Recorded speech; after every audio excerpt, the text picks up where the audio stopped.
Good morning from Utah Valley University Office for Global Engagement. I am your host, Baldomero Lago, and I welcome you to Global Dialogues. During this session, feel free to ask questions in the Facebook comments window right below our interview today. And if time permits, I will address a select few.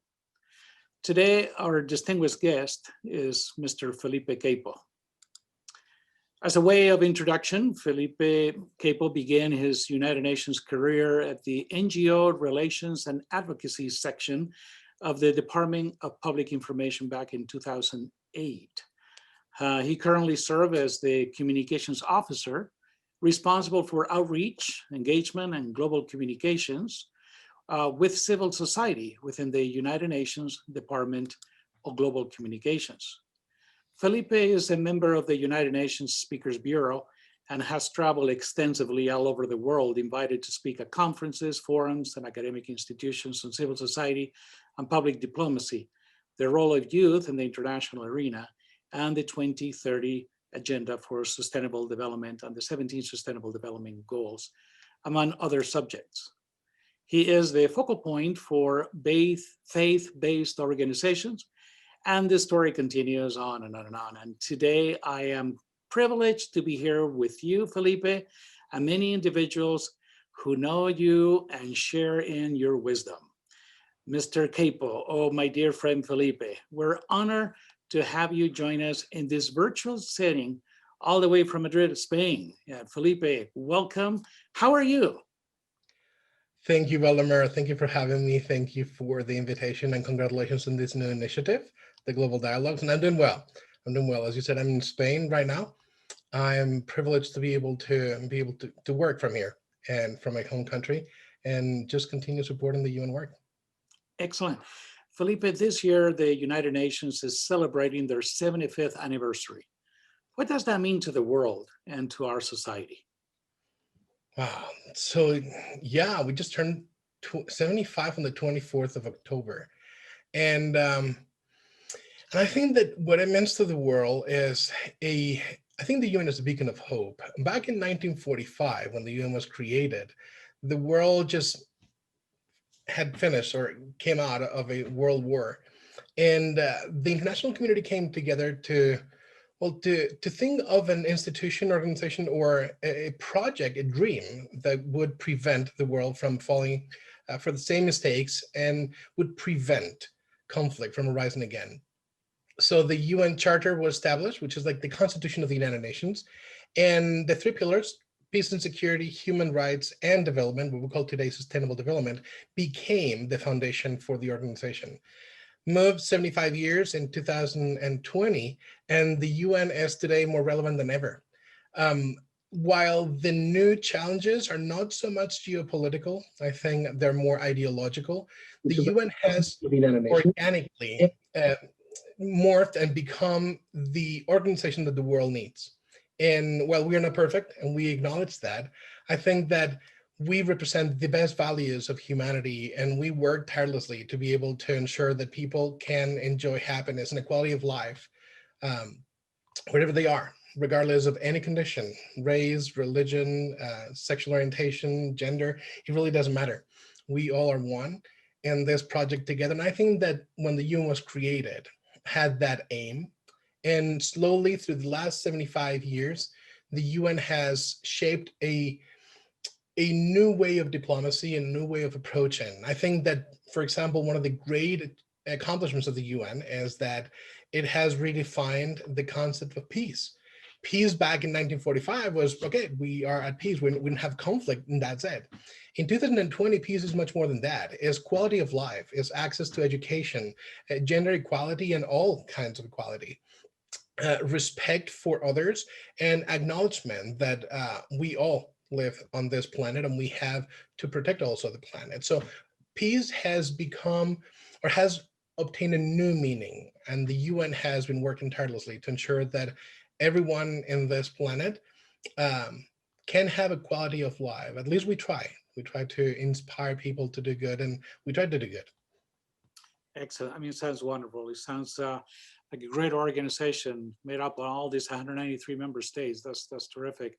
However, Felipe, I must say that many individuals in the United States feel somewhat hesitant about the United Nations. What can you tell our audience as to why the UN is important and needed? Well, I think that not only in the US, in many places, the UN is not understood. And I think that the two main challenges that the UN faces today are connected. One is the lack of public support in many areas because of the second challenge, the lack of public understanding of who the UN is or what we are, what we represent, what our mission is, and what our accomplishments and, well, our shortcomings also. As I said, we're not perfect, but we have accomplished a lot, as I said, in the last 75 years. I think people should know that the UN is not a state, a country, a government system. The UN is a project, as an organization. Think of it as a tool that has been created to make sure that the international community has a place to use it so that we can prevent conflict and improve the quality of life of people. So the UN is a gathering place, is an organization that convenes member states, as we call the different countries, and also different partners, civil society organizations like UVU, for example, and other institutions and organizations. And together we can come up with solutions and propose and work together to be able to accomplish a lot. So I think that people should know that if they want to know about the UN, they should go to the website, to the UN.org website, and find out more about our work and our mission. The challenges that we face today are great. And I always like to say when I talk to different groups that the UN needs the public much more than the public needs the UN. And it's because we are an organization that depends on humanity to be able to accomplish this mission of bringing peace and security, human rights, and obtain sustainable development. For that reason, the more people learn about us, the more they will understand that we really are here not to take away any rights. As we're talking about the US, for example, the UN is not here to take away rights or to replace a government or to change the system. We are here to support in whatever way we can. Sometimes people think that we're just an organization that works in third world countries or economies in transition or developing nations. And that is true. Our work is in the field, and the real UN is on the ground, not at headquarters in New York. That is the administration portion of it. But I think that we do a lot of work. Throughout the years, we have accomplished a lot, from the ILO, the International Labor Organization, establishing, for example, the limit of hours that someone can work during a week, and things that the safety in aviation, for example, depends on the aviation administration that is headquartered in Montreal in Canada. So the UN is involved in many areas that people are not aware of. And I invite everyone to go to UN.org and learn more about the UN and how really the organization impacts daily lives of everyone around the globe. You know, Felipe, as you mentioned, and I've heard and I've has actually read throughout the UN webpage as well, of all the great effort that the UN put together, even to develop the telecommunication patterns, even using cell phones among nations, the aviation charts, the aviation flow. I mean, these things people are completely unaware of, that this body called the United Nations make all those decisions for the benefit and for the good of our humanity, right? And we hardly also hear about the amount of work that the United Nations does through peace keeping missions, for example, around the world, or feeding the children, or vaccinating children. And we just recently commemorated the 75th anniversary of the UN here on campus, but as well, we spoke about the International Rotary Organization working with COVID and some other entities, right? So this is, there's a, I don't think that we're doing a great effort and campaign of all the good things that all these nations together can work and can do, and I think is remarkable. You know, one of the new movements that the United Nations is coming along, starting back in 2015, actually even prior to that, and you can discuss this, is this notion of having a what is known as the Sustainable Development Agenda for 2030.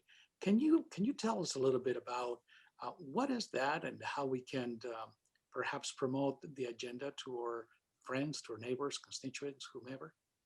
Sure. So that is, and thank you for the question, because that is a perfect example of a great accomplishment by the United Nations to convene the international community and come up with a plan of action. As you mentioned it, we call it the 2030 Agenda for Sustainable Development, and it was adopted in 2015 after several years of negotiations and consultations, a global consultation, particularly with youth, but internationally, that all the different parties, member states as their countries, and civil society organizations, NGOs, academic institutions, media outlets, the private sector, they contributed with ideas.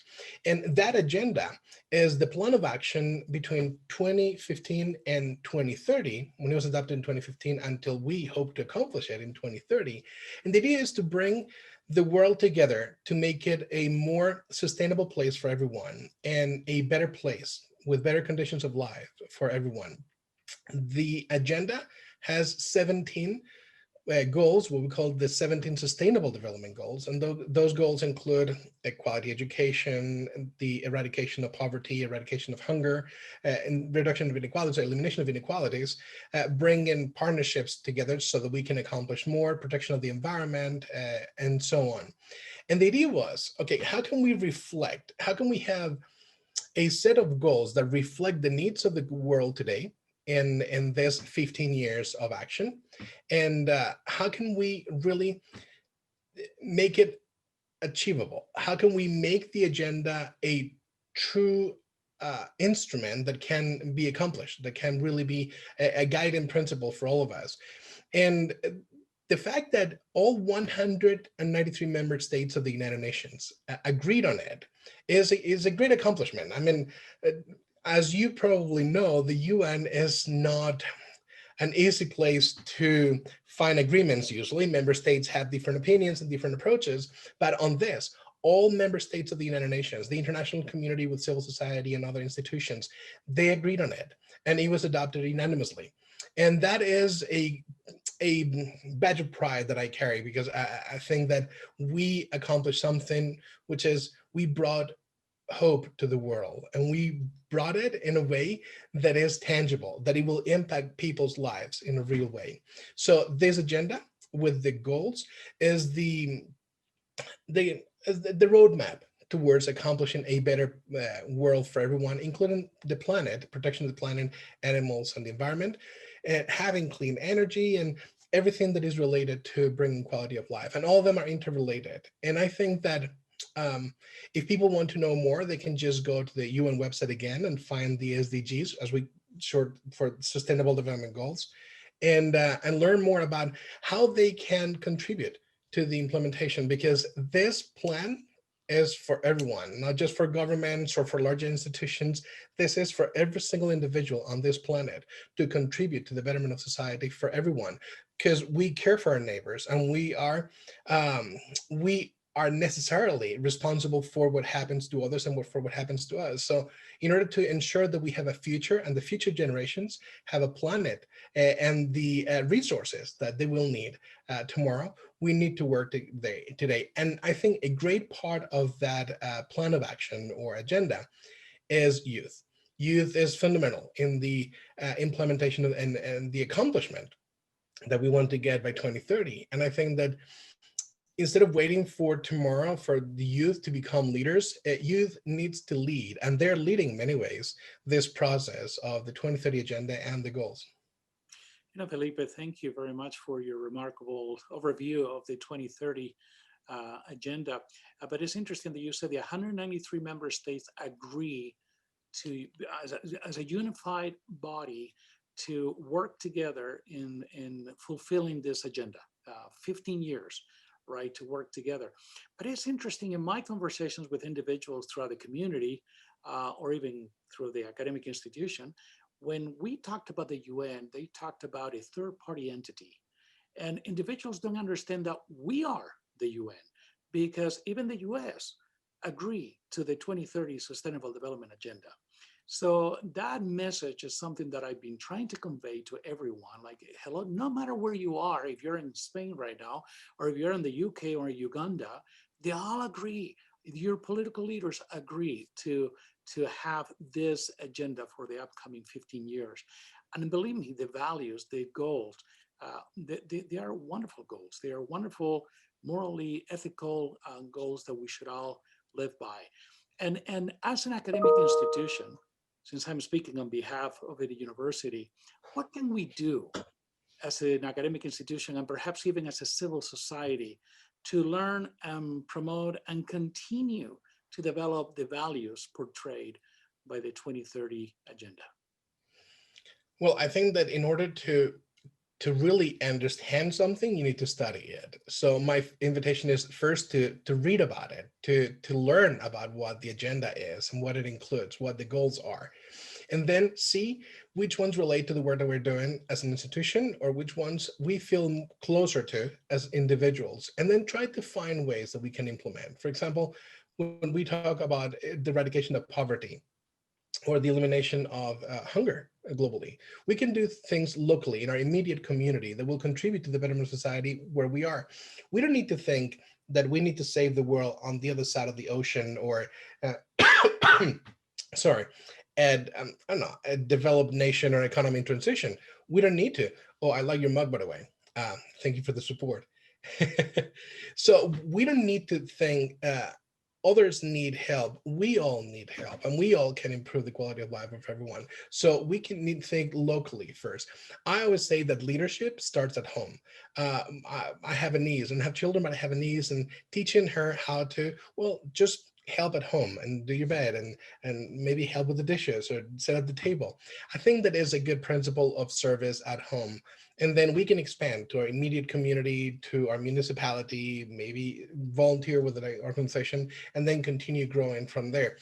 I don't know of any global leader that is a true global leader that is not a leader at home or that does not serve at home. At the end of the day, how can you serve people you have never seen or met when you cannot serve and love the people that you live with and as part of your immediate family or your inner circle? So it all starts at home with small gestures, and then we can continue. As academic institutions, I think that incorporating Agenda 2030 into the curricula, adopting the principles within the campuses, the different institutions, be it UVU or any other academic institution, and to adopt them, but also instructing on them. It's not enough that I teach about, I don't know, clean energy if I don't preach by example and I change the policies within the institution.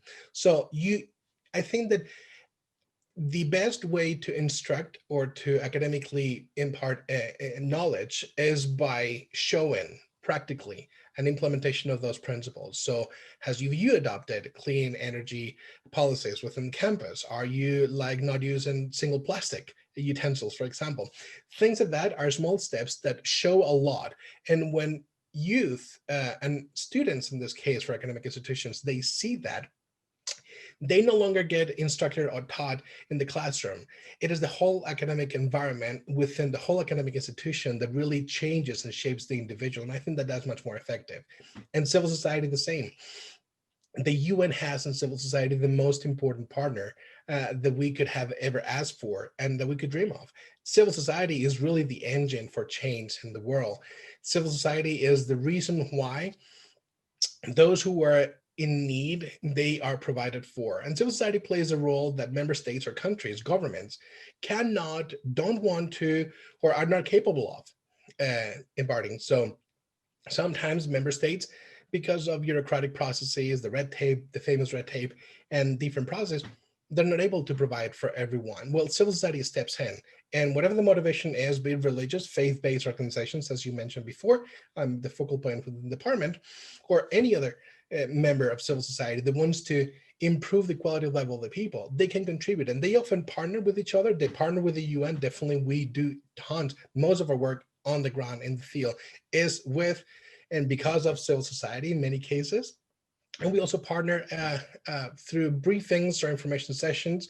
And those partnerships, that collaboration is truly what creates a synergetic approach that is able to accomplish much, much more. So we depend heavily on civil society to be able to accomplish our goals. And we rely on every single individual on this planet to be able to contribute to this endeavor. And as you said, the UN is all of us, is with the peoples of the United Nations. And with the peoples, the charter of the UN starts like that, not we, the governments of the people, so the United Nations, or we, the leaders. No, no, it's we, the people. So we all need to be part of this endeavor.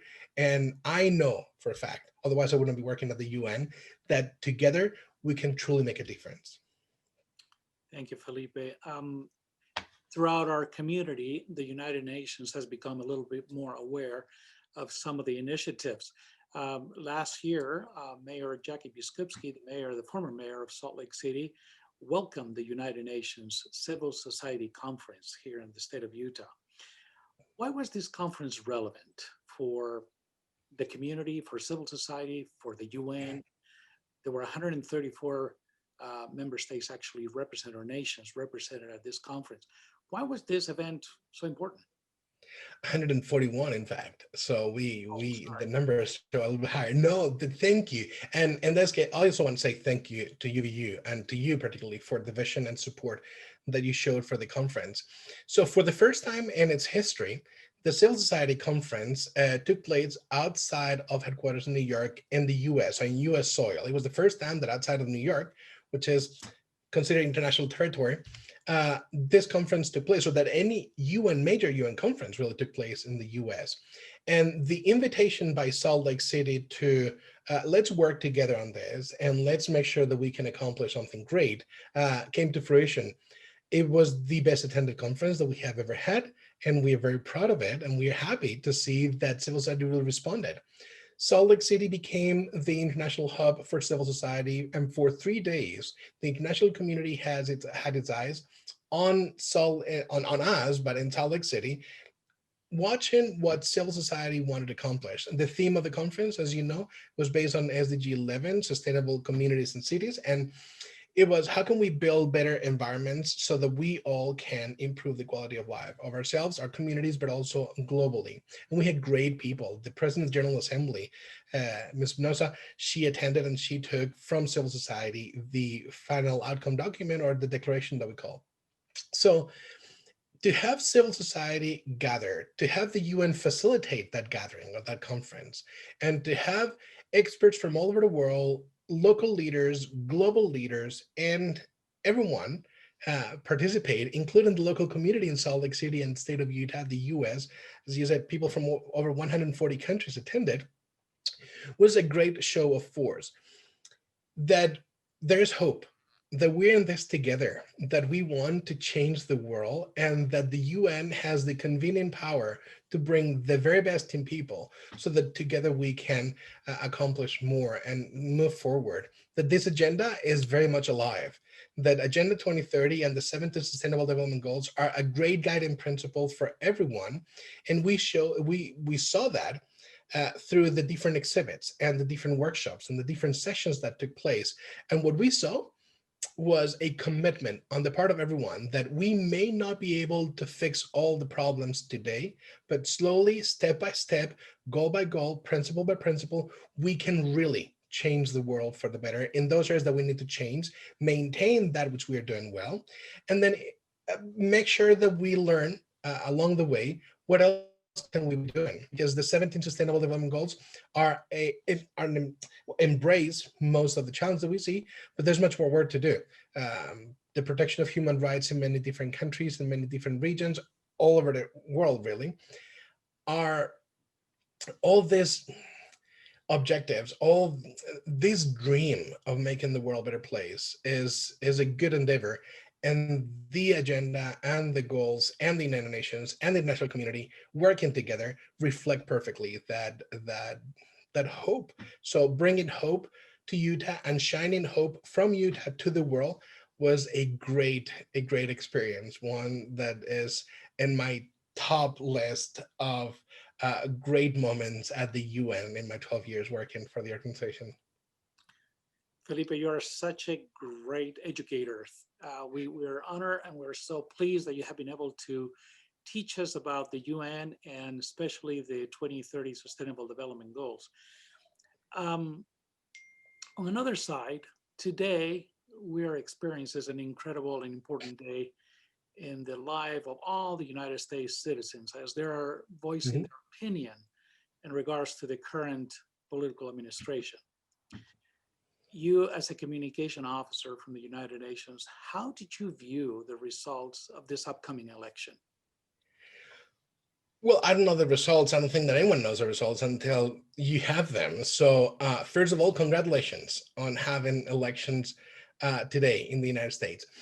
I think, and this is going to be more a personal approach to this than an official institutional one. I'm not a spokesperson for the UN in this field in particular, but I think that the UN is always happy when individuals can exercise their right to vote or participate in electoral processes. I think that is a very healthy sign of democracy.